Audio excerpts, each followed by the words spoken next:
Olá, bem-vindo ao ExpertCast, o podcast dedicado à inovação em saúde. Meu nome é Gustavo Meirelles, eu sou vice-presidente médico da AFIA, sou fundador da comunidade Inovação em Saúde e é um prazer ter você aqui conosco para mais um episódio. A cada conversa, recebo grandes especialistas do Brasil e do mundo para debater os principais temas da inovação na saúde, incluindo transformação digital, inteligência artificial, novos diagnósticos e muitos outros. Nosso objetivo é manter você atualizado sobre as mais recentes tecnologias e tendências do setor de saúde. Eu tenho o prazer de receber aqui novamente um super trio, a Mônica Pugliese, que é médica emergencista e preventivista, Head de Produto e Informática em Saúde na Apvida Notre Dame, o Gustavo Landsberg, que é médico de família, mestre em Atenção Primária à Saúde e empreendedor em Saúde Digital, e o Bruno Farias, que é cofundador e chefe de produtos e growth da Neomed. No episódio de hoje, nós vamos continuar a nossa conversa sobre as principais tendências pelo mundo em inovação e transformação digital na saúde, com ênfase nos aprendizados que o Gustavo, a Mônica e o Bruno tiveram em dois ótimos eventos do setor: o KIMS, na Coreia do Sul, e o RIMS, em Las Vegas. Mônica, Bruno, Gustavo, grande prazer ter vocês aqui de novo. Muito obrigado pela presença. Mônica, eu vou começar com você de novo aqui, para você nos contar um pouquinho mais de como você enxerga a grande vedete, né, há muitos anos, inteligência artificial junto com Big Data, nessas inovações que você viu no KIMS e como que essas tecnologias estão, na sua visão, remodelando a experiência dos pacientes. Então, pegar aquilo que você viu na Coreia do Sul, trazer aqui para o Brasil e colocar a sua pitada de opinião sobre IA na saúde e Big Data. Olha, eu entendo que não há mais futuro sem IA, né? Acho que está claro para todo mundo. Mas eu acho que hoje a gente enxerga a IA ainda um pouco de uma maneira, talvez não seja a melhor palavra, mas fantasiosa, no sentido da IA wow. E o futuro, eu entendo que vai ser a IA embarcada em todas as jornadas, em todos os processos, dentro de, como eu citei, hardware, softwares. Então, assim, a IA, para mim, ela vai ser cada vez mais uma enabler, uma facilitadora. Então, ela vai melhorar muitas coisas, ela vai automatizar processos e melhorar processos operacionais e fadigas, ela vai possibilitar com que médicos e profissionais de saúde estejam mais com os pacientes, fazendo tarefas como de escriba, que a gente citou muito também no episódio anterior. Ela vai estar embarcada em hardwares, visando melhor qualidade na entrega do diagnóstico, como, por exemplo, eu também citei, né, máquinas diagnósticas, mas também dentro de wearables, dentro dos seus próprios hardwares ou softwares, visando medicina preventiva, que daí entra a Big Data, né, que o Big Data veio desde sempre através de análises preditivas e possibilitando uma medicina preventiva personalizada, e agora a IA vem para facilitar isso tudo com uma pitada de automação. E eu entendo que o futuro real, ela indo além do wow que a gente vê hoje, mas ela seamless, participando de todas as partes da jornada assistencial, desde a jornada assistencial mesmo ali na frente médico-paciente, como dentro de todas essas questões operacionais, das máquinas e etc. Olha, eu também, assim, eu vejo vários pontos aqui, você citou, né, na nossa primeira metade, toda a busca que vocês têm feito, Mônica, por soluções de inteligência artificial aí, mundo afora, né? Então eu vou passar aqui também para o Bruno e para o Gustavo, para eles trazerem a visão deles, e depois queria bater um papo com os três, um pouquinho mais a respeito de inteligência artificial. Mas vou primeiro começar pelo Bruno, ele, para nos dizer dali do que viu no RIMS, e eu tenho certeza que inteligência artificial vai ser uma das principais, mas aí a sua visão não apenas como empreendedor, mas de um outro lado que você busca bastante, que são os investidores na saúde. Então, como que o investidor está hoje enxergando essa busca por soluções, produtos de inteligência artificial? A gente passou nos últimos anos por momentos difíceis em investimentos na saúde, que parece que estão retomando agora, mas queria que você, aproveitando a fala da Mônica agora, falasse também da sua visão sobre investimentos na saúde agora e o que essa turma está buscando principalmente neste momento. Bom, Gustavo, oi, pessoal. Falando sobre... Tem algumas coisas que são interessantes, assim, que eu acho que... Preparando essa pergunta em duas fases, né? que a gente falou no episódio passado sobre inteligência artificial, sobre as oportunidades que a gente tem. Mas eu lembrei de uma coisa que foi muito interessante de ver, e eu não sei se aquilo me causou mais estranheza ou se causou senso de oportunidade, que era a enfermeira por AI. Isso eu achei. Aquilo me causou uma certa estranheza, que assim, educar uma máquina a colocar uma câmera num quarto de hospital para tentar reduzir o quadro de gente circulando. Então ela pegava se tinha algum evento adverso. Por causa da câmera, você consegue pegar a temperatura da pessoa, você consegue pegar, né, alguns por fotoplatismografia. Aquilo me causou, assim, eu não sei se aquilo é uma oportunidade real, e aí as enfermeiras, aí com uma visão de quase de command center, sabe? A enfermeira vai ficar num command center, e aí quando aí apita alguma coisa, que a pessoa caiu, ou que a temperatura está subindo muito, ou que o soro está acabando, aí ela vai lá. E isso foi algo que eu vi que me causou. Aí me causou, né, sabe aquela curva da estranheza da robótica, da inteligência artificial? Essa foi eu tava vindo até aqui. Aí foi quando me deu aquela queda, assim, eu olhei aquilo e falei, não sei se eu gostei. Mas essa foi uma oportunidade que eu realmente não sei te dizer como que vai ser isso, sabe? Porque, de fato, câmera tem em qualquer lugar, as câmeras têm uma resolução extremamente boa, a gente consegue educar a máquina para tudo hoje em dia, né? A Mônica que o diga, né? E o Gustavo também. Mas quando a gente fala. E aí entra a minha resposta para a parte dos investidores, né? Os Estados Unidos têm uma vantagem sobre o Brasil nessa parte, porque lá. Bom, a gente não precisa nem falar que boa parte da pesquisa global de medical devices, de drogas, de qualquer coisa que seja de saúde, a grande maioria está nos Estados Unidos, né? Eles não têm um sistema público de saúde que nem a gente tem, ou que nem o resto do mundo tem, porém eles têm muita pesquisa. Então o dinheiro de pesquisa acontece muito lá e eles sabem o ROI disso. O investimento em saúde, uma vez eu ouvi uma frase do investidor que é investidor de saúde, ele falava o seguinte, assim, Bruno, startup tudo é bicho. Só que tem bicho de pelo e bicho de pena. Saúde é bicho de pena. Você não pode comparar o iFood, que cresceu, a minha última casa, né? A minha última casa, por incrível que pareça, foi um fundo de investimento que era móvel, né? Que era a dona do iFood, Play Kids, da Cint, que crescia triple, double, com uma startup de saúde que pode ter um crescimento muito acelerado para o setor, porém, saúde ela é ancorada na vida, né? Aqui na ANEEL a gente tinha uma piada, né?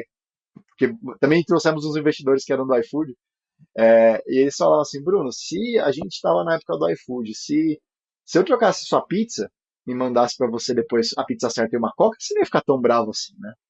Mas se eu te errasse o laudo, eu não posso falar, eu posso, né, e tem um risco de vida, eu não posso falar na próxima reencarnação você tem um laudo grátis, né? Então, essa frase traduz bem a desconfiança é, produtiva que há do setor de saúde quando a gente fala de inovação. Então, tem muito teste, os ciclos de venda são bem alongados. Tem um texto que eu recomendo para todo mundo, que é o 10 Laws of Healthcare e o ABC of Health Tech do Bessemer Venture Partners. Bessemer é um fundo de bilhões e bilhões de dólares que já investe em saúde há 20 anos. Então, eles batem no peito e falam, olha, eu sei o que é investir numa health. Então, eles falam, o ciclo de vendas é super longo, porém o churn é baixo. Então, você tem uma fidelização maior a longo prazo. É para investidores de longo prazo. Então, mesmo o Venture Capital de lá, que olha isso e olha as oportunidades de IA, ele sabe que ele não vai colher aquilo no deserto. Ele sabe disso. Às vezes eu sinto que o investidor brasileiro ainda tem a esperança de que uma startup de saúde brasileira cresça tal qual o Mercado Livre, cresça tal qual o Uber, cresça tal. E isso não vai ser uma verdade, né? Então, o que eu vejo lá é que o investidor para startup, no cenário de startup, ele está olhando quem realmente saiu dessa fase de ideation, saiu dessa fase né, existe uma frase muito legal que é na época do ESG que estava bombando, né, existia uma coisa chamada greenwashing, que era eu colocava lá um selo de sustentabilidade, falava que você esclavava papel, mas no final das contas não fazia nada. Hoje existe o AI washing, que é eu faz qualquer coisa, mas bota ali um sazonzinho de AI e fala que é AI. Então, os investidores, eles tomaram muito na cabeça, isso é claro, nos últimos anos, com muitas empresas de AI washing. A maioria já foi para o brejo, e hoje eles estão muito mais conscientes, porque eles já sabem que vai demorar, já sabem tudo isso, mas eles entendem quem é que realmente está adicionando valor na cadeia, e que isso tem uma sustentabilidade. A Mônica falou sobre sustentabilidade no último episódio, que é um fato muito interessante, que tem sustentabilidade no longo prazo e vai se sustentar num ambiente de rápida disrupção versus quem tem uma tecnologia e só está jogando ali um sal, sazon e canela ali para falar que é AI, sabe? Olha, ótimos pontos, Bruno, e super complementares com o que a Mônica tinha trazido.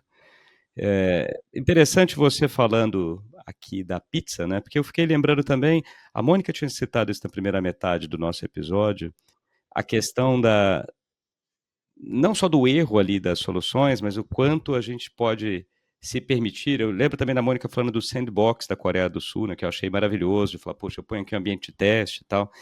E realmente com inovações, a gente tem algumas, vou dar um outro exemplo aqui, que é o veículo autônomo, né? Acho que talvez seja uma das mais antigas. A gente tem todos os dias, mundo afora, um monte de gente morrendo em acidentes de automóvel. E daí um veículo autônomo atropela uma pessoa, aquilo sai na capa das principais mídias. Então realmente tem esse grande problema. De novo, né? E a Mônica vai lembrar isso que a gente já debateu esse tema no passado. Poxa, eu tenho aqui uma solução para diagnóstico com uso de inteligência artificial de uma radiografia de tórax. Um erro que acontece vira um problemão, mas a gente tem um monte de erros humanos todos os dias e ninguém está levantando, né? Tanto. Então, realmente, essa é uma grande diferença do setor aqui de saúde para inovação. Eu vou passar para o Gustavo, depois a gente traz aqui uma outra rodada de discussão dos três, aí para o Gustavo falar o que ele viu no RIMS também, especificamente num outro tema que também é muito relevante em inovação na saúde, que é a telesaúde com digitalização do cuidado, né? A gente citou aqui copiloto na primeira metade, até mesmo da pergunta ali de que o Bruno falou, né? Olha, qual copiloto você está usando numa entrevista de seleção? Então, queria que o Gustavo nos falasse como é que ele enxerga o futuro dessas áreas, telemedicina e digitalização do cuidado, agora nos próximos anos. Legal. Acho que uma das coisas que eu percebi como tendência é justamente a telemedicina assíncrona, né? A gente tem entendido muito a telemedicina como a telemedicina por videoconferência, né? E a gente tem visto algumas iniciativas, inclusive uma delas que saiu da Startup Studio, né, que veio a partir do M&A do Mater Dei com a A3 Data. Uma delas foi a Nuve, a outra foi a Maria Saúde, que tinha tem essa tese do chat médico, né, o chat de saúde, não só médico, chat de saúde, uma atenção primária digital, mas eminentemente por chat. Então, assim, esse é um modelo de cuidado que, obviamente, tem suas limitações, assim como a telemedicina, né, sem o exame físico, apesar de que existe alguns elementos de exame físico numa vídeo ou até num telefonema, num áudio. Eu vi muito essa questão do chat enquanto ferramenta de comunicação para assistência médica ou de outras especialidades. Então, esse é uma dos... Apesar de que a telemedicina estava um pouco de fora de moda, não sei se o Bruno achou isso, não vi muita coisa de telemedicina lá, né? Parece que é uma coisa que já foi. É igual falar de internet banking, sabe? Já está internalizado, né? Já é conceito. Já virou, né? A Mônica falou que já é normal, né? Então a Mônica falou que a IA vai ser adotada de uma forma invisível. Concordo. Hoje não tem como você fazer determinados processos sem passar pelo mundo digital. Você não pede mais uma pizza, você vai e compra uma passagem de avião. Imagina você fazer um processo totalmente offline para comprar uma comida, para comprar uma passagem para qualquer lugar. Não existe mais, né? Da mesma forma, eu acho que em breve você não vai conseguir... A IA vai estar embarcada em inúmeras camadas de todos os serviços que a gente fizer, e quem estiver fora disso vai ser um eremita. Você tem que ser um eremita para escapar da IA. Eu acho que vai ser igual hoje. Você falar, eu não tenho internet, eu não tenho rede social. Vai ser a mesma coisa, na minha visão. Então, eu acho que voltando à pergunta, né? Essa telemedicina assíncrona no formato de chat, a telesaúde, perdão, ela traz um formato de comunicação que é muito o que a gente está usando hoje em dia. Hoje em dia ninguém quer receber uma ligação para resolver uma coisa. Você quer no intervalo do que você pode ali, você manda um WhatsApp e resolve. Então isso funciona também na saúde. Claro, tem seu escopo de atuação, algumas coisas têm que ser tomadas cuidado, mas existem algumas startups explorando isso lá nos Estados Unidos e aqui no Brasil também. Como o Bruno falou, não deixa nada a dever para quem está lá fora, né? A Maria, por exemplo, ela faz pré-anamnese, então o paciente chega, ele identifica a necessidade, você pode falar em texto livre o que você quer, o que você precisa, e aí ela identifica, isso é para o médico, isso é para a enfermeira, isso é para a concierge, e já começa a fazer algumas perguntas em nome do médico e coloca o paciente para falar com o médico com mais contexto, por exemplo. Bem interessante. 96% dos pacientes lá preferem falar por chat. A gente dá a oportunidade. Você quer falar com o seu médico, quer marcar uma vídeo ou quer falar por chat? 96% escolhe o chat. Também tem mais o uso consciente das plataformas, né? Teve um caso gigantesco de falência nos Estados Unidos, que foi o Babylon, né? Que acho que a gente pode falar, já saiu aí em todos os lugares. Que tinha, né, IA para tudo, e aí, né, começou a ter exatamente esse caso que o Gustavo falou, né, acontece um acidente, né, é manchete no outro dia, mas eu acho que esse caso serviu muito para essa abordagem mais consciente, né, puxa, você vai fazer um chat, você vai passar esse chat depois como, você usa ele como instrumento de triagem, você não usa ele como diagnóstico final, você não quer dar o diagnóstico final por chat, você vai usar ele como triagem para passar para o humano, para trazer eficiência para esse humano, né? Acho que esse uso consciente, e o caso da Babylon ficou muito emblemático. Eu assisti muita gente machucada, sabe, com esse caso ainda, porque era um flagship grande. Inclusive, tinha das coisas que deu errado, achei muito interessante, é que os pacientes, às vezes, mentiam nas suas queixas e agravavam mais para poder ser direcionado mais rápido para falar com o ser humano. É igual apertar o 9 até esse ponto que eu ia trazer, assim, a nova geração, comprovadamente, cada vez mais não quer falar ao telefone, quer fazer as coisas através do digital, texto. Porém, quando a pessoa quer falar, não adianta você tentar coibir. Assim, talvez esse tenha sido o maior erro, assim, porque existe uma camada enorme de pessoas que vão querer, e inclusive a queixa delas talvez seja até pertinente, ser 100% digital, 100% via chat, assim, uma coisa com uma baixíssima complexidade, sem nenhum sinal de alerta e por aí. Mas quando a pessoa quer falar com o médico, essa é a questão da medicina que, inclusive, eu trabalhei, né, em telemedicina por muitos anos, antes de ser até juridicamente consolidado no Brasil, e, enfim, acompanhei muito esse processo, e a minha percepção desde o começo foi, a saúde, não, na minha visão, tá? Não vai ser digital, a saúde sempre vai ser híbrida, porque é impossível você fazer uma saúde totalmente digital. Assim, as pessoas quando elas estão com uma necessidade maior, né, ou pelo perfil dela, enfim, você precisa dar a oportunidade que seja para ela conversar com um profissional mesmo, né? Acho que esse é um grande ensinamento que a gente teve desse cenário, talvez. E tem situações de todos os tipos, às vezes uma questão concorda, humana mesmo, que requer o toque, requer exame físico. Mas a cirurgia ela é offline sempre, né? Tem a cirurgia robótica. Não sei, não sabemos. Mas uma mulher, por exemplo, com infecção urinária, que já teve antes, ela está cansada de saber que ela está com infecção urinária, ela sabe o sintoma, ela sabe o que ela tem que fazer, ela precisa falar com o médico rapidinho para saber qual antibiótico tomar e quantos dias e pronto. Né? Ou às vezes ela quer só a receita sabe. do antibiótico que ela já sabe que ela quer tomar. Uma vez uma pessoa do Nubank falou isso para mim, assim, falou assim, puxa, cara, todo mundo falando, né, cara, que empresa mais digital que o Nubank? Mas eles ainda têm atendentes humanos. Eu acho que esse ponto que vocês três trouxeram, né, a Mônica destacou primeiro e vocês dois reforçaram, vai ser, na minha visão aqui, a grande diferenciação das empresas daqui para frente, porque a tecnologia, foi o Gustavo que citou aqui, né, que a gente não vai ficar sem tecnologia, assim como não fica sem energia elétrica, água em casa, né? A gente não fica pensando hoje, vou abrir uma torneira, será que vai abrir? Bem, em alguns lugares, infelizmente, ainda tem esse problema, mas será que vai sair água, não vai sair? Aquilo ali, eu acendo a luz, isso está no nosso dia a dia.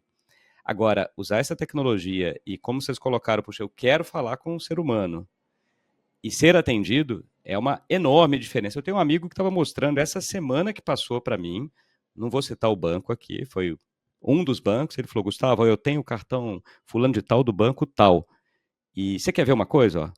Eu vou ligar aqui agora, você vai ver que vai me atender um humano em menos de 10 segundos. Ele pegou o telefone e ligou. E deu um toque, no segundo toque atendeu uma pessoa. Então, assim, e eu conheço bem esse cara, é um cara que não quer nada de falar com o humano, tá? Mas quando ele quer, ele liga, e ele citou isso como um diferencial, né? E já tem umas IAs tão boas aí, que já estão passando em teste de Turing, que daqui a pouco vai ficar difícil saber se era realmente humano, hein? Com certeza, acho que o futuro é seamless, gente. A gente não vai nem saber o que é IA. A gente não vai saber mais o que é IA, daí quando ela perceber que está esquentando, vai passar para o humano, você nem vai saber. Vai virar um outro episódio aqui do ExpertCast sobre aí questões filosóficas, já está na lista também, porque aqui vai longe, né? Assim, puxa, desde responsabilidade até o fato de com quem que eu estou falando, esse discernimento. Aí é um episódio também bem interessante que a gente vai ter em breve. Eu vou voltar para vocês três agora, e em vez de fazer pergunta para um, eu vou fazer a mesma pergunta para os três. Vou começar pela Mônica, aí depois eu passo aqui para o Gustavo e fecho com o Bruno, que basicamente é o fechamento da segunda metade, fechamento, mas depois tem o nosso bate-papo final ali, com aquelas perguntinhas que a gente sempre tem no ExpertCast, né? O nosso papo rápido. Mas o fechamento vai ser do que vocês viram nesses eventos, né? Kimes e RIMS, e do que vocês têm também de bagagem profissional, pessoal, daqui para frente. Vamos pegar.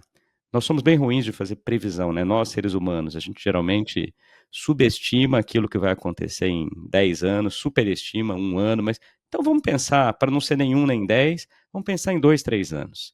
Como é que vocês veem inovação, transformação digital na saúde, pegando os aprendizados também desses eventos? Aí primeiro vai a Mônica e depois eu passo para os demais. Olha, como você falou, muito pouco tempo, né? Porque 2, 3 anos é um curto prazo. Eu entendo que a gente vai estar na fase de casos reais e implantação e no início da maturidade da inteligência artificial. Eu acho que daqui 2, 3 anos é o que a gente pode esperar de uma disseminação e o início de um amadurecimento real de casos em saúde da inteligência artificial. Eu acho que vão ser as primeiras POCs que vão virar contratos e que vai rodar 1, 2 anos e a gente vai começar a ver os resultados do que valeu a pena investir, do que não valeu, quais foram os riscos, o que deu certo, o que deu errado. Os primeiros clientes mostrando seus cases reais, não só PowerPoint, não só fazendo propaganda, mas já trazendo coisas mais concretas. E eu acho que daqui a 2, 3 anos vai ser normal a gente entrar num consultório, numa consulta médica, e essa consulta está sendo gravada e transcrita para o prontuário. Acho que vai ser uma coisa meio rotineira, assim, num grande centro urbano. Do meu lado, já que, além disso, eu acredito que todos os elétricos também serão vistos por algoritmos e também triados por algoritmos, porque é exatamente isso que a Mônica falou lá no começo. Eu acho que existia um grande medo, sabe, Gustavo, lá atrás. A Mônica pode falar também. Os doutores, todo mundo aqui é doutor, menos eu, né? Então, eu estou em desvantagem hoje. Você já é também, você já ganhou um honoris causa. Agora minha mãe vai ficar feliz. Mas existia um grande medo, assim, eu empreendo em... o primeiro pitch da Neomed, lá em 2018, o primeiro nome da Neomed foi AIM. É um nome horroroso, né? AIM, que é Artificial Intelligence in Medicine. Então, olha que horroroso, né? Graças a Deus a gente mudou o nome para NEL, que não é tão melhor, mas pelo menos é mais falável. Mas o ponto aqui a primeira coisa que eu ouvia lá em 2018 era o grande medo da IA é roubar o trabalho do médico. Um grande medo, existia um grande medo disso, um grande medo dos serviços serem estabelecidos, alguém vai perder um serviço de tal, vai perder não sei o quê, e aquele cenário apocalíptico. E hoje o que eu acho é que daqui a 2 a 3 anos a gente entendeu, de fato, que IA veio para te empoderar. Eu brinco isso com os nossos médicos, né? Que cara, você estudou 12, 13, 14, 15 anos da tua vida para você ter uma tabela no teu computador, às vezes com os valores de mapa que você alimenta, né? Para lembrar, para fazer um laudo. Não faz o menor sentido isso. Deixa a gente ajudar, sabe? E a gente tem ROIs comprovados, né, do nosso lado, né, tanto de produtividade médica, quanto de achar, enfim, etc. Mas eu acho que a gente vai ter essa. E uma coisa que vai ser interessante que a gente tem que falar, né, é que a nova geração de médicos está vindo aí, que já está saindo da faculdade, já ChatGPT native, já Played native, né, já, já esperando isso acontecer nos processos de contratação e capacitação desses médicos ao longo do tempo. Né? Isso vai ser muito interessante de ver. Mas o que eu acredito é que o médico, já entendeu, isso aqui veio para me ajudar. Isso aqui não vai roubar o meu emprego. Isso aqui vai me empoderar para eu ver mais gente, para eu conseguir ajudar mais pessoas e eu focar naquilo que eu sei fazer melhor, que é cuidar, que é diagnosticar, que é fazer o que a máquina não consegue fazer. Né? Que, né, o Gustavo, meu sócio, né, que também é outro, se tivesse o Gustavo aqui, ia ser 3 Gustavos, agora eu entendi porque você me chamou, Gustavo. Mas, é, ele tem um vídeo, né, que ele passa em toda a palestra que a gente fala de inteligência artificial, que é uma propaganda da Carlsberg, que é uma pessoa correndo e um robô corre mais rápido que ele, né, uma pessoa cozinhando e o robô cozinha melhor. Mas chega no final do dia, tá o pessoal reunido numa mesa comendo. E o robô olha para aquilo e olha com uma cara de estranheza. Essa parte, ninguém vai conseguir tirar da gente, sabe? E que a gente consiga empoderar isso através disso. É, eu acho que guardadas as enormes diferenças aí é a mesma comparação da corrida de um homem contra um carro, né? A gente já parou de apostar corrida contra carro há muitos e muitos anos, né? Também não faria sentido nenhum. Então, gosto muito de tudo que vocês trouxeram aqui. Consigo enxergar isso, então, uma ida num grande hospital aqui no Brasil e um médico ali com o seu copiloto, o paciente talvez com o seu copiloto também, e soluções com uso de inteligência artificial, avaliando diversos exames diagnósticos em tempo real e auxiliando aquele colega. Né? Então, acho que somos 4 otimistas aqui em relação à tecnologia, para a saúde e para a transformação digital. Então, antes da gente fechar mesmo o nosso episódio, já tem a tradição aqui do ExpertCast, que é o papo rápido. Aí a gente vai falar também de inovação, vai falar também de saúde, mas nós vamos falar de algo mais amplo. Até antes de eu ir para o papo rápido aqui, Bruno, o nome realmente era ruim, né, o Né? Namer? Fiquei Horroroso. pensando aqui quando você falou. Aliás, a gente bateu a cabeça em algum momento e caiu ao senso, sabe? Vocês foram muito bem. Eu estou lembrando, porque eu fui assistir no final de semana, inclusive recomendo. Infelizmente, em São Paulo está esgotadíssimo há muito tempo. Eu consegui ainda bem ingressos. Está indo para o Rio de Janeiro agora, então, para quem está nos ouvindo que é do Rio, eu vou fazer o jabá de algo que não é da inovação da saúde, mas que é o espetáculo musical da Rita Lee com a Mel Lisboa. Não sei se alguém assistiu aqui, mas se não, e se estiver no Rio de Janeiro, vale. E aí tem um trecho que ela tá ali, ela tinha o grupo, na verdade, era os bruxos, e desculpe, ela com seus 2 parceiros, eles vão ao Ronivon, lá na televisão, e o Ronivon ouve aquilo antes, os bruxos, não, peraí, ele tá indo pro ar, ele pega, chama e fala assim, gente, esse nome não dá, vai ser Os Mutantes. E aí nasceram os Mutantes, então eu tô só lembrando das mudanças de nome aqui, que depois ficam, né, e lembrei da Neomed, lembrei dessa história, até para a gente começar o papo rápido com uma dica cultural. Eu já dei a minha, agora eu vou ouvir a Mônica. Eu vou falar um livro, porque é o livro que eu li recentemente, que assim abriu muito minha cabeça e aprendi muito sobre IA.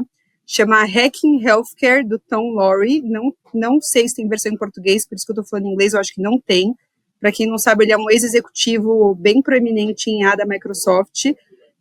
É um livro de 2022, eu sei que para IA isso parece velho, mas é um livro bastante bem escrito, com muita visão técnica também, técnica e formal de implantação, utilização e etc. É uma leitura que vale muito a pena nesse tema. Muito bom. Ótima dica aqui. Eu acho que 2022, para mim, pelo menos, está bem próximo ainda, deve estar bem atual. Gostei da dica, já tomei nota. Deixa eu passar aqui para o Gustavo e depois para o Bruno. Dica Eu cultural. recomendo o espetáculo musical do Tom Jobim. Eu assisti no Rio de Janeiro e está começando em São Paulo nesse final de semana. Sensacional. Me recomendaram também no fim de semana. Está no Teatro Vila Lobos, em São Paulo. Boa dica. Muito Já é o segundo bom, que me muito fala, bom mesmo. então está reforçado aqui na lista.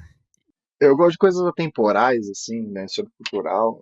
Tenho 2 dicas, uma mais relacionada à técnica, só para não falar assim, um pouco. Tem um livro do Jeff Patton chamado User Story Mapping, que é muito bom. Ele fala sobre essa metodologia de User Story, como que você consegue para quem está querendo aplicar, acho que IA no dia a dia, né? É muito legal você fazer uma user story, você entender os gaps que você tem na sua operação, e como o cenário to be, eu acho que é bem interessante, acho que isso é atemporal, sabe? Isso daí vai sem ter esse problema. E agora de atemporalidade mesmo, eu sou um grande fã de Dostoiévski, então eu recomendo para todo mundo que espirra na minha frente, Irmãos Karamazov. Eu acho uma obra linda, que ensina muito sobre também numa era que a gente está tendo, cada vez mais a gente está tendo menos contato humano, mas a gente também tem que exercer um pouco de piedade, né? O tema central de Irmãos Karamazov eu acho muito legal. Ótimas dicas do trio aqui. Eu vou voltar para a Mônica agora com outra pergunta, que é o que você faz para cuidar da Olha, própria eu saúde? tento arduamente ter hábitos mais saudáveis no geral, mas eu entendo que nosso mundo VUCA, FOMO, né? O mais importante é cuidar da saúde mental. Então, eu procuro meditar e manter o máximo possível a minha mente mais devagar, versus o que o mundo gostaria que fosse, né? Que é muito mais acelerada. Então, acho que uma recomendação nesse sentido, que uma prática que eu procuro manter é a meditação. Muito bom, muito bom. E você, meu xará, Landsberg? Para cuidar da minha saúde, eu não tenho um carro, então eu me locomovo de bicicleta, principalmente. É uma das coisas que eu fiz. E a segunda coisa, eu estou fazendo uma coisa por indicação da Mônica, inclusive. Eu estou aqui no Ceará fazendo pela segunda vez um curso de kitesurf. Estou com inveja, estou com inveja. Muito bom. Somos dois malucos, então, andando de bicicleta em Belo Horizonte e São Paulo, né? Eu e você, Gustavo. Vamos ver o Bruno agora. Eu confesso que eu sou muito ansioso. Então, para eu conseguir dar uma desligada, tirando toda a parte que a gente já sabe que, né, que as coisas que eu vou falar aqui são terapêuticas, nada substitui uma terapia de fato, né? Então, faço terapia, fiz terapia há muito tempo, faço ainda, não tive alta, né, dos 15 anos aí que eu tô fazendo, ela ainda tá lá, eu sou excelente receita recorrente para psicólogo, mas eu pratico jiu-jitsu fazem 13 anos. Eu acho que é um esporte muito legal porque se você não tiver ali naquele momento, você vai tomar uma chave de braço, chave de perna, você vai ser estrangulado, não é legal, né? Então, o esporte te obriga a estar presente naquele momento. Eu também sou simpático a triatlon, então eu tento fazer algumas coisas ali, mas com 2 filhos a rotina fica um pouco apertada. E o triatlon é um esporte muito ciumento. Ele te pede muito, né? Muito bom. É que a questão de ansiedade, né? Tem atualmente eu conheço dois tipos de pessoas, o ansioso e o mentiroso, porque todo mundo, né, vive num mundo de ansiedade eterna, infelizmente. Gostei da dica aqui da Mônica, da meditação, o Gustavo vai com a bicicleta, o kitesurf, todo mundo pensando bastante em saúde mental e você falando da terapia, jiu-jitsu e triatlon. Agora vamos falar de um outro tema aqui. A gente está quase fechando, mas a pergunta é: quem que vocês chamariam para entrevistar num podcast? Primeiro a Mônica. Olha, para mim, sem dúvida, seria o Bertalan Lescot, o The Medical Futurist, porque eu sou muito, muito, muito fã. Assim, eu tenho muita dificuldade de acompanhar a newsletter, mas assim, a dele, para mim, é religiosa, assim. Então, com certeza seria um grande prazer para mim ter qualquer interação, na verdade, com ele, mas poder fazer perguntas para ele seria realmente incrível. Eu sou muito fã. Eu chamaria para um podcast póstumo, eu queria entrevistar o Santos Dumont, que é meu ídolo. Eu acho o cara genial, um mineiro que mudou a face da terra. Eu queria muito bater um papo com esse cara, adoraria. O Gustavo roubou minha pessoa. Sério, eu sou um grandíssimo fã de Santos Dumont. Mas, já mudando um pouco, eu chamaria Dostoiévski para um papo ou C.S. Lewis. São dois autores que o que eles falam é atemporal, sobre a ansiedade humana, sobre alma, sobre espírito. Então, acho que isso aí a gente vai vir tecnologia, etc. A gente vai continuar com a mente, a gente vai continuar procurando algo a mais. Assim, esses dois, eu acho que eu chamaria para um papo. E continuaremos lendo Dostoiévski e outros grandes escritores, né? E deixa a gente encerrar, então, aqui com a nossa última pergunta. Qual que é a sua inovação preferida? E aí não precisa ser só na saúde, pode ser na saúde, pode ser qualquer outra. Começo pela Mônica. Eu acho que a minha inovação preferida, e ela realmente é uma linha tênue entre amor e ódio, é a telecomunicação. A capacidade de falar com as pessoas onde quer que elas estejam de maneira síncrona. E, obviamente, não preferida, porque isso, né, hoje em dia, onde chegamos no celular, é também grande causadora das nossas ansiedades e desse mundo que nunca para, mas realmente é incrível você poder falar com as pessoas a todo momento, independente de onde você esteja. Como por exemplo, o que a gente está fazendo aqui agora, né? Então, acho que as telecomunicações. É isso aí. A diferença do remédio para o veneno é a dose, né? Então, esse é o ponto. E você, Gustavo? Eu vou falar a verdade, vai ser meio óbvio aqui, mas eu tô adorando LLM, ChatGPT, tô adorando esse negócio, pra falar a verdade. Claro que facilita a minha vida, tô bem feliz.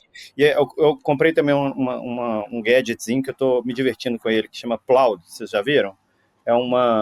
Não conheço. É um cartãozinho, é um negócio do tamanho de um cartão de crédito que você cola com imã atrás do celular, assim, ele é um gravador, ele escuta a conversa tanto do telefone ou do ambiente na hora que você liga, e ele já pega esse áudio, passa no ChatGPT, já transcreve, sumariza, gera um mind map de tudo para você e organiza a conversa ali.